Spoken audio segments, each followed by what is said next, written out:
Hey, it's Darius.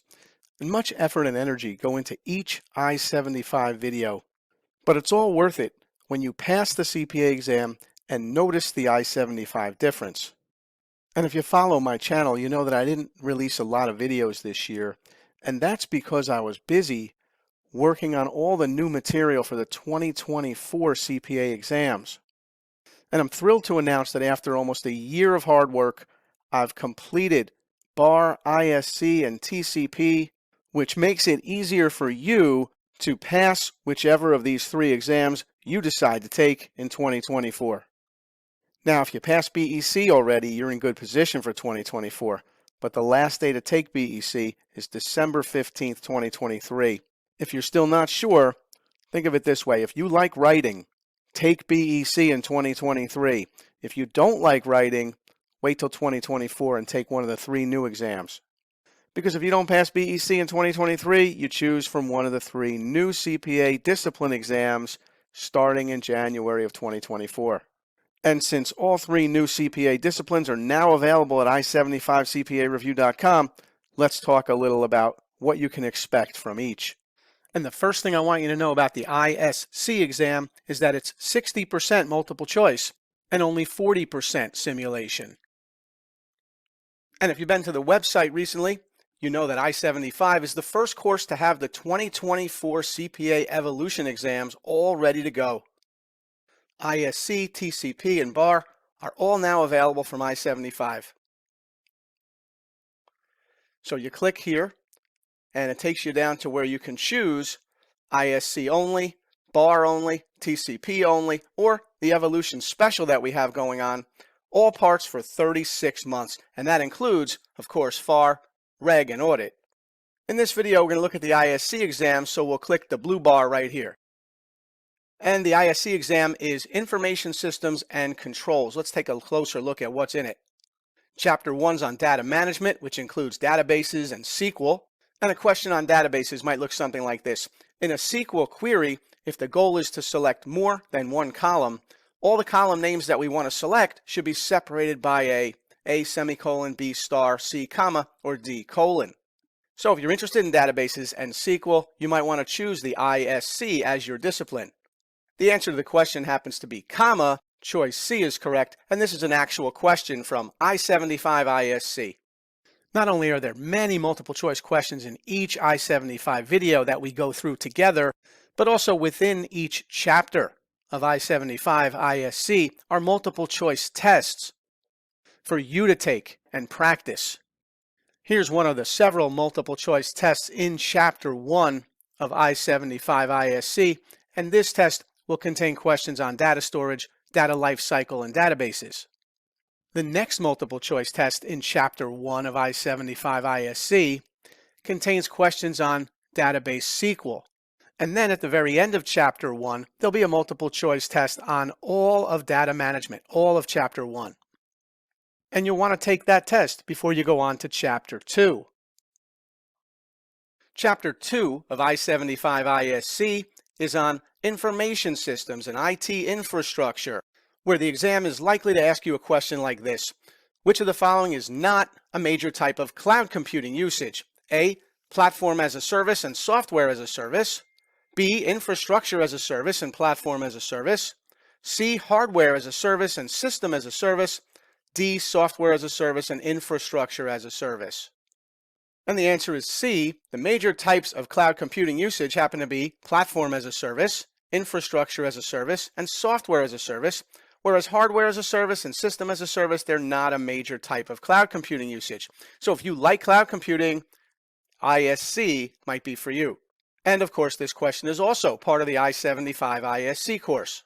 And we probably have close to 1,000 multiple choice questions in I-75 ISC, more than probably any other CPA review course.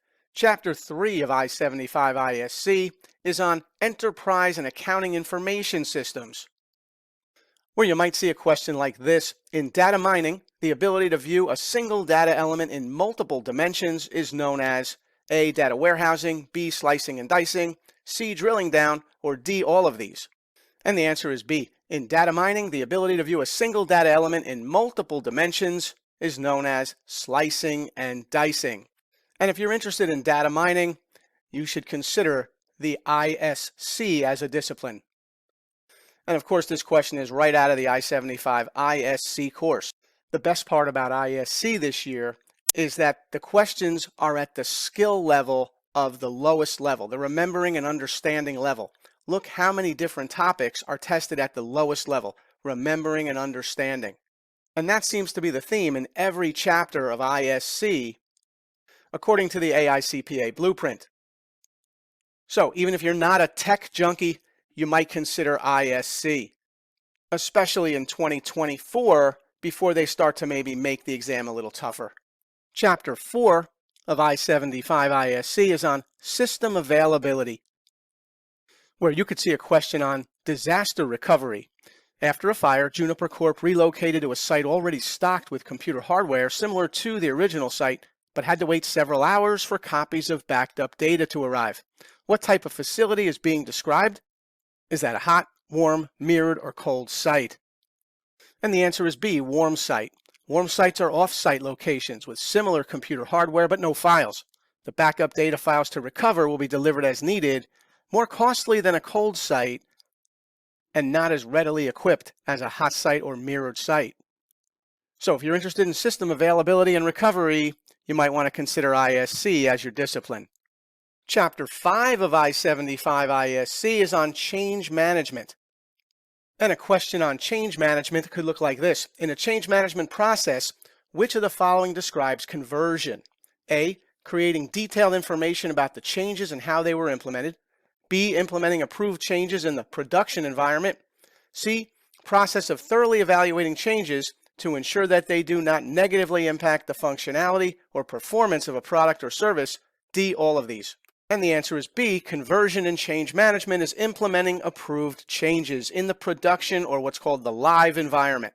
So why am I doing this? Well, not because I think you're going to know the answers to these questions right now, but just so you can see if you were to choose ISC, what kind of topics you can expect. Let's continue the tour of I-75 ISC with Chapter 6, which is Regulations, Standards, and Frameworks, with HIPAA being one of those very important frameworks. And a question like this could be asked. Regarding HIPAA legislation, what does PHI stand for? A, personal health information, B, protected health information, C, physician health information, or D, physical health information. And the answer is B, protected health information. Chapter 7 of I-75 ISC is on threats and attacks, where you'll have to know the difference between a race condition, a SQL injection, a cross-site script, and a buffer overflow. Chapter 8 is security controls and mitigation. And here you'll have to know the difference between whitelisting, least privilege, and zero trust. In Chapter 9, you'll learn the difference between security awareness, security training, security education, and security testing. The exam will ask you about simulated attacks and who's on the red team, the blue team, the purple team, the green team. Chapter 10 is confidentiality, privacy, and incident response. And here you'll be tested on encryption methods, and you'll need to know the difference between data at rest, data in memory, and data in transit. Chapter 11 is all about SOC engagements. SOC engagements will be to ISC what written communication was to the BEC exam, meaning that you will not pass ISC without a good understanding of SOC engagements. While there's no writing in the ISC exam, you will have to know questions like this. What is the main difference between a SOC 2 Type 1 report and a SOC 2 Type 2 report? And then the last chapter of any I-75 course is always the final review chapter. And there'll always be random testlets, multiple choice questions on all different topics, and the Amazon ebook containing the must-know 75 questions for each exam.